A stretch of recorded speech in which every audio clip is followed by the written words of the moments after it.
Leah Thomas has once again won an NCAA swimming event, this time the championships. For those that aren't familiar, Leah Thomas is biologically male and has been competing against women. The victory resulted in a trend on Twitter for Emma Weyant, who won second place. Many people are saying she is the true first place winner. Some are saying there should be an asterisk next to the name of Leah Thomas so that people know there is a biological difference. Some of the rhetoric coming out is actually a bit, I don't know what the right word for it, but Caitlyn Jenner came out and said, you know what? I'm just going to read you the tweet from Caitlyn Jenner. It's probably going to get me in trouble on YouTube, but we'll read it anyway. Pink News says, Caitlyn Jenner launches yet another disgraceful attack on trans athletes without a hint of irony. Caitlyn Jenner said, no, I just had the balls to stand up for women and girls in sports. It's actually kind of an amazing tweet. Caitlyn Jenner, of course, a trans woman. And now you have conservatives cheering for Caitlyn Jenner having tweeted this. Ian Miles Chong here at the top saying, this is the way. Now, this story was related to something from the 14th, once again going after Caitlyn Jenner. This tweet is coming out now amid the controversy with the NCAA, so it may not be completely related. But what's interesting here is that there are many transgender athletes who are critical of the idea of biological males competing against females. For those that are not familiar with my segments discussing this issue, or for those of you who may find yourselves on the left end of the political spectrum in support of trans women competing against cis women, however you want to describe it, I would only ask you this. Leah Thomas, biologically male, very tall, large, broad shoulders. Clearly, these things are physical advantages. Now, you can argue about testosterone. That's fine.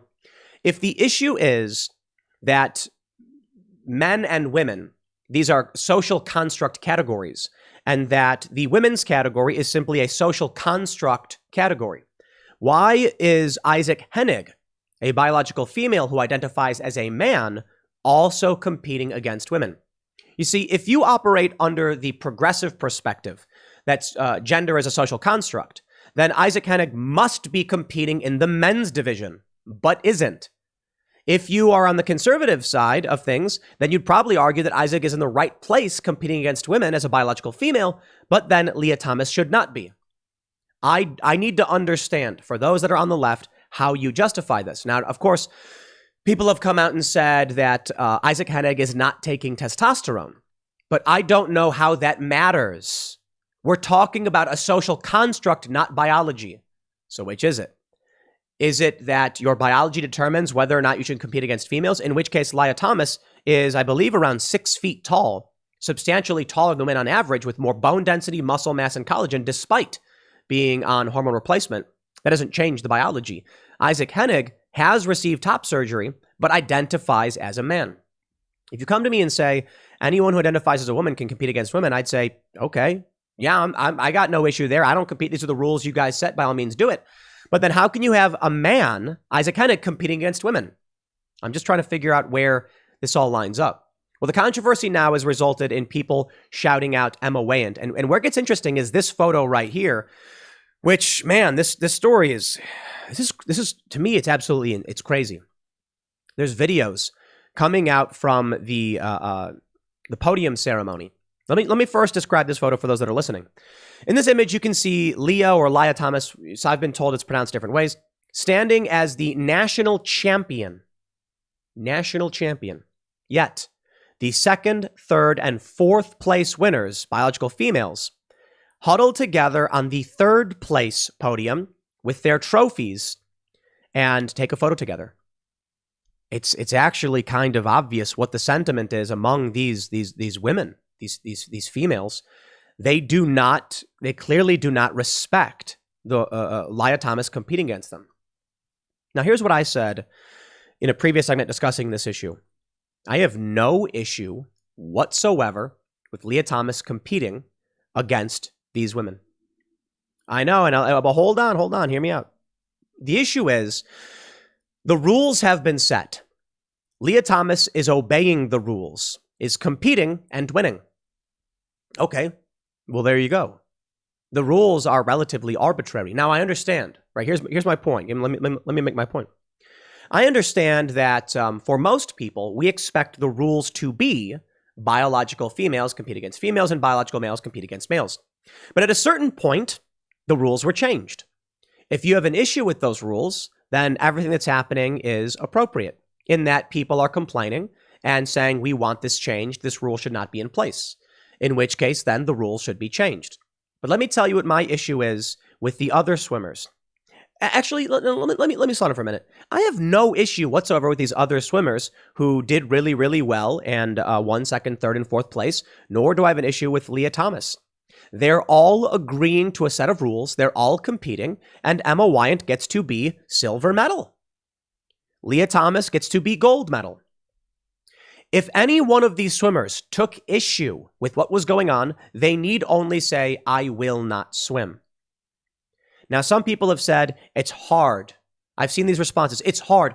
These women have fought their whole lives to become the best of the best and to compete in this competition.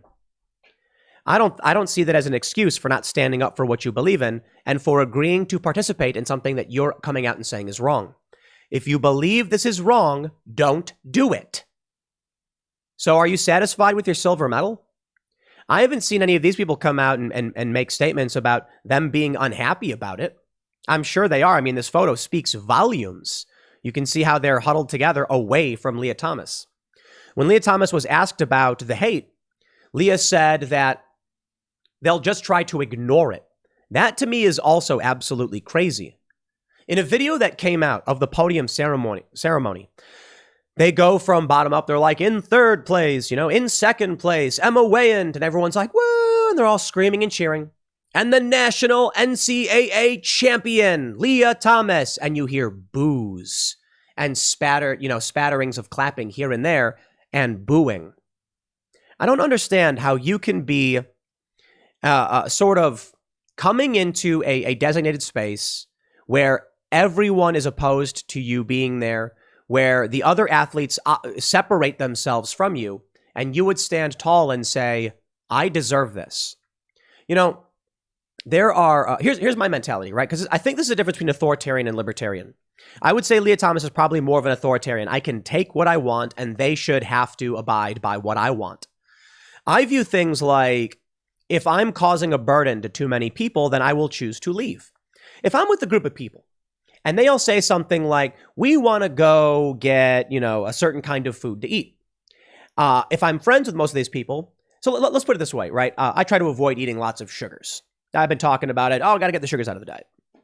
If I'm with a group of people and they all say, we want to go get ice cream, I say, okay. And then I don't eat the ice cream. I will not, I got no issue. We'll hang out. Now, if I'm on like a bus full of, let's say I went to an adventure center, because we have those around here, and everyone's going to go kayaking. And we're in a big bus, and the bus driver says, we're going to stop to fuel up and get a snack. Where should we stop? And every single person says, we want, ice cream. I'd be like, I don't. I'm also not going to tell all of these people that they shouldn't be allowed to go get ice cream just because I, one person, don't want it. I'll figure something out. Maybe they've got something healthier, or maybe I just won't have ice cream this one time. If you got 99 people all really excited and high-fiving for ice cream, far be it from me to take that away from them. Now you have the alternative, the authoritarian. Let's say 99 people on the bus, they all scream, ice cream, and there's one vegan who screams, no, I refuse. We're going to get algae. Okay, I know, vegans have good ice cream too. I like vegan food, truth be told. But let's say that one vegan person was like, absolutely not. We will not be getting ice cream. And then everyone was forced to abide by this person. And they said, look, we can't do it. We've got a complaint. You see, I don't like that world. I don't live in that world.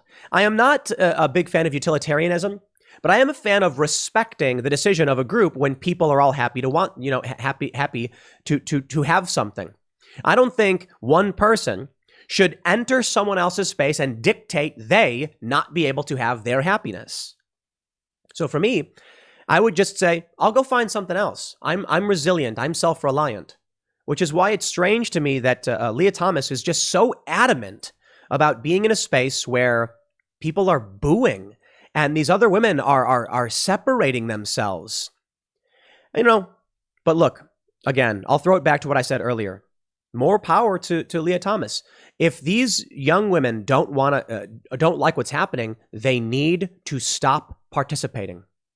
But why don't they? No, for real, why don't they? If I kept going on one of these trips and every single time they kept saying, we're all going to go eat ice cream, and I was like, come on, like at least once can we do something healthy? And they said no, I would just be like, I'm going to stop coming. I'm not going to tell you what to do. I'm going to stop coming. I'm not going to participate. More importantly, if I was on a trip and one person kept forcing us to go to some weird mud farm instead of getting the food we wanted, I'd be like, I am not going to participate in this event where you're letting these temper tantrums dictate what we can or can't do. So when I see these young women support the system, what's the problem? Who's complaining? Well, truth be told, there are some people complaining.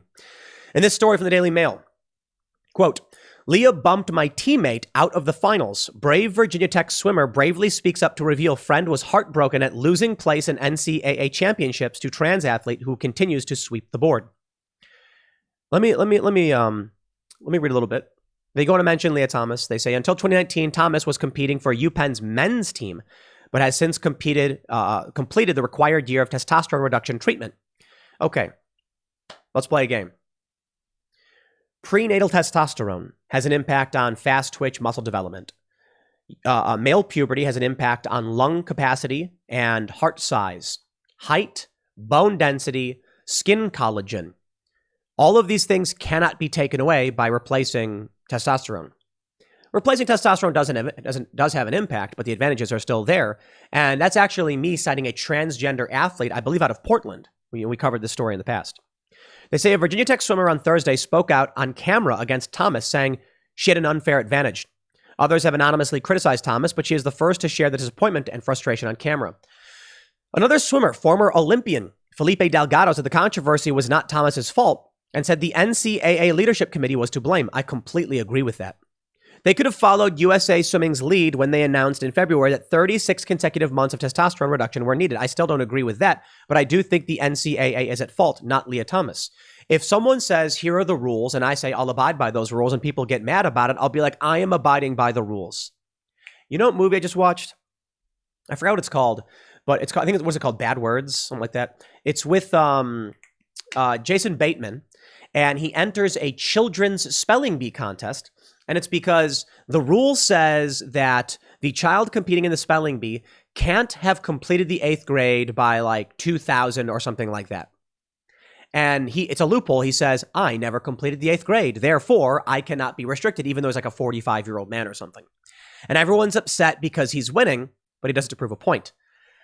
Can't blame him. He played by the rules. It's a really good movie, by the way. And I would put it this way.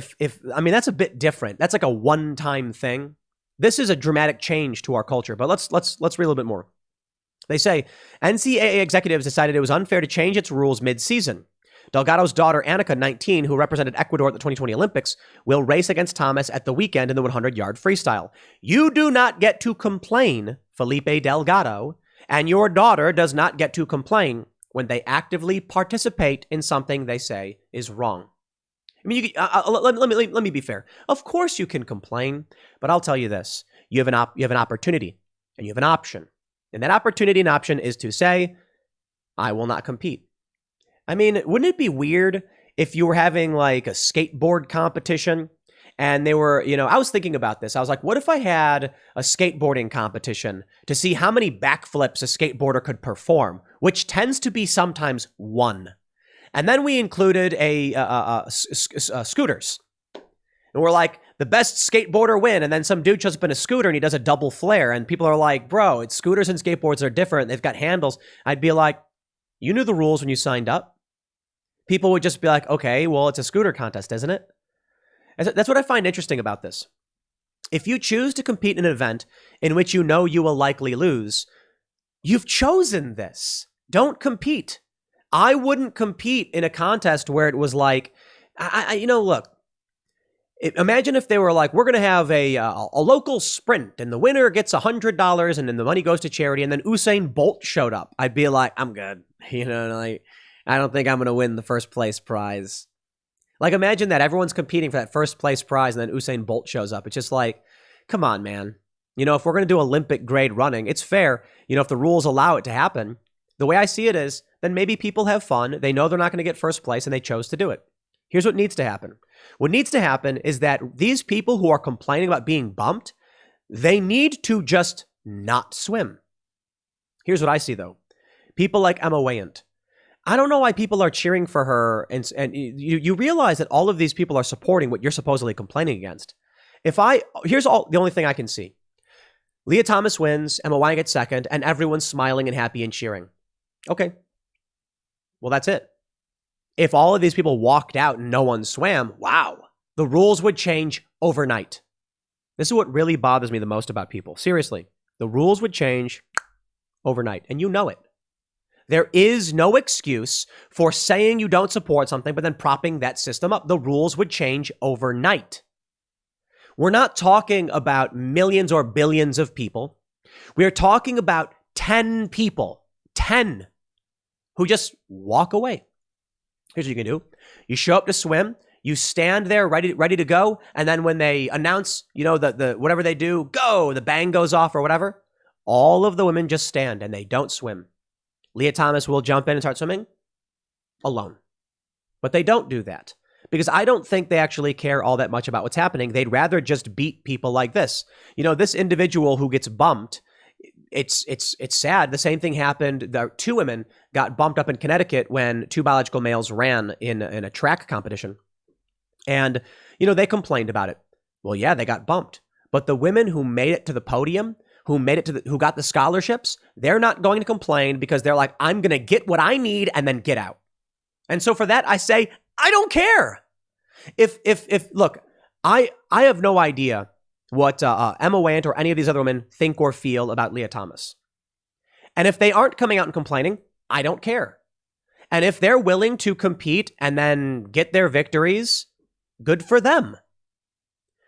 It's funny to me that the people who are speaking out and complaining are the ones who are getting bumped, which says to me, it's likely any one of these other women who got second, third, or fourth, I'm willing to bet if they were the ones who got bumped, they would be complaining too. I don't trust the people who are going to come out and act like they care about this, but they won't stand up against it. No, because second place is still really good. And you can still say, I got second place. And you can still use that to advance your career in your life. And you say, this is just one moment, I'm going to ignore it. Well, good for Leah Thomas then. Playing by the rules, supported by all of the other swimmers, you can boo and jeer all you want, but if the players, the athletes, I should say, support it, what's the problem? I mean, honestly, what is the issue if everyone, it's a weird thing to me. I can talk about skateboarding, right? Because there is a trans or a now non-binary athlete, someone I've actually met in the past and skated with, who is competing against women.